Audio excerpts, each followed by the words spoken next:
Salve a tutti e bentornati su Italy Rocks, il mio canale YouTube che tratta di tutto ciò che rende l'Italia lo straordinario paese che tutti noi conosciamo e amiamo. Se siete nuovi su questo canale, io sono Giulio Amadei Coles, il vostro Italian Language Coach. Molto spesso ho sentito dire da molti miei studenti che la lingua italiana è difficile per il numero quasi interminabile di modi e tempi verbali da conoscere e da sapere usare correttamente. Condizionale e congiuntivo sono sempre stati in cima alla lista dei più detestati. Questo stato di cose allontana invece di avvicinare nuovi studenti all'apprendimento di questa nostra fantastica lingua. Restate con me fino alla fine, mi raccomando, perché oggi vi farò vedere come in certe situazioni possiamo bypassare il grandissimo ostacolo che sia condizionale che congiuntivo presentano.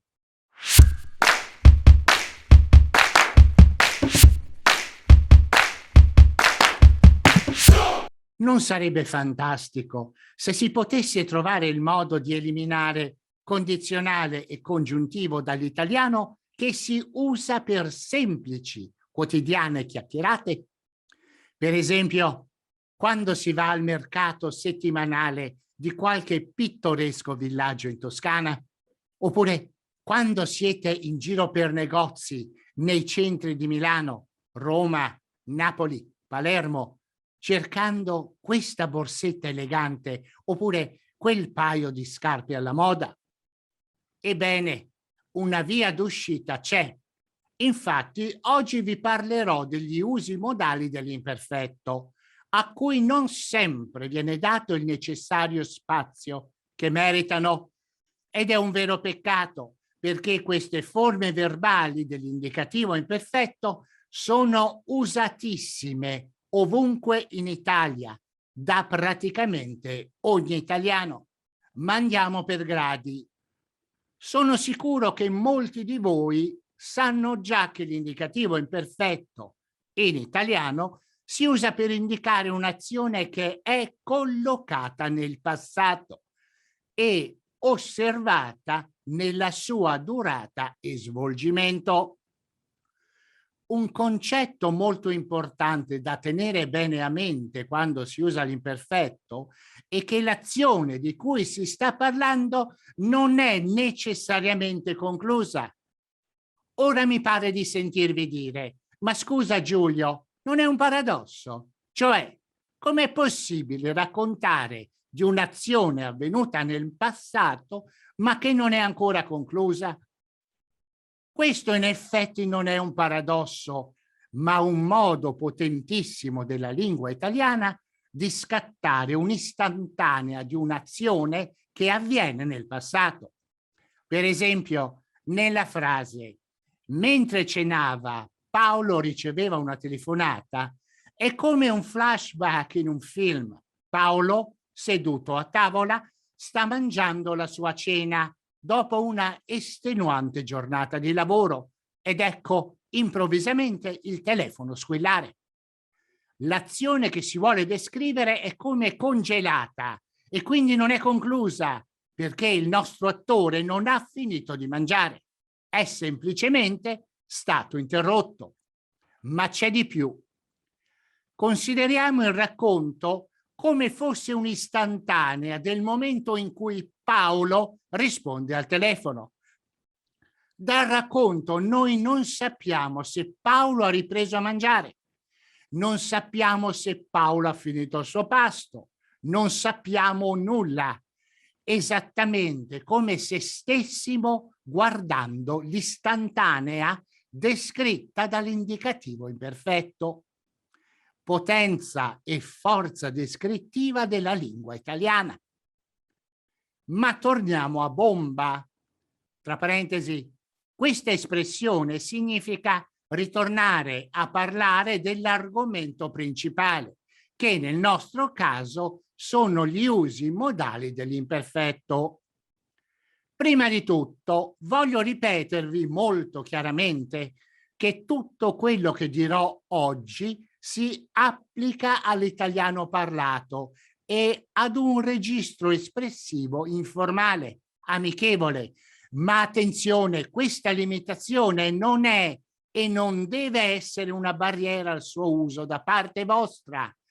Anzi, bisogna considerarlo come un validissimo aiuto per tutti coloro i quali non masticano bene le coniugazioni in italiano, soprattutto condizionali e congiuntivi, ossi durissimi, soprattutto per i principianti. Primo uso modale, imperfetto attenuativo. Lo scopo è la sostituzione del condizionale presente. Si usa per richieste fatte con garbo, gentilezza. I verbi che di solito si usano sono volere, desiderare, preferire, dovere, potere, chiedere. Vediamo come si usa. Supponiamo di passare davanti ad un negozio di pelletterie e vedere in vetrina un meraviglioso paio di scarpe oppure una borsetta che vogliamo comprare a tutti i costi. Posso interagire con la commessa del negozio dicendo: salve, volevo provare quelle scarpe in vetrina. Evidentemente qui il valore temporale dell'imperfetto è annullato. Le scarpe le voglio provare adesso. L'imperfetto però aggiunge una sfumatura di gentilezza alla mia richiesta. Però per tutti coloro i quali hanno dubbi oppure pensano che la frase che vi ho presentato non sia sufficientemente cortese, posso rispondere dicendo loro che è sempre possibile usare più verbi nella stessa frase, rendendo la richiesta sempre più cortese. Più verbi usate, più la richiesta diventa cortese. Come esempio, vediamo la stessa frase con due verbi, chiedere e potere. Salve, mi chiedevo se potevo provare quelle scarpe in vetrina. Se ora vi state chiedendo, ma allora perché non uso il presente? Usando l'indicativo presente, e cioè dicendo: salve, voglio provare quelle scarpe in vetrina, la mia richiesta può venire interpretata come brusca, insolente, in una parola scortese, cosa che è sempre bene evitare. Vi do un'altra frase con tre verbi concatenati: dovere, volere, potere. Supponiamo ora di essere in città, ad una fermata di un autobus, dove più linee si fermano per raccogliere passeggeri. Dobbiamo andare in via Pacini, ma non sappiamo quale bus usare. Bene, invece di tentare di usare il condizionale, usiamo l'imperfetto attenuativo e diciamo: salve, dovevo andare in via Pacini e volevo sapere quale bus potevo usare. Richiesta semplice, diretta, correttissima e soprattutto straordinariamente garbata. Secondo uso modale, imperfetto ipotetico. Viene usata per diversi scopi, ma in generale serve per sostituzione di condizionale passato oppure congiuntivo trapassato. A seconda dei casi, chiaramente, primo uso per comunicare ipotesi. Se sto chiacchierando con un mio amico e voglio esprimergli uno stato di malcontento, frustrazione, malessere per la mia situazione finanziaria del momento, posso benissimo usare l'imperfetto e dire: era meglio se nascevo ricco. Secondo uso, per comunicare condizioni reali, immaginarie.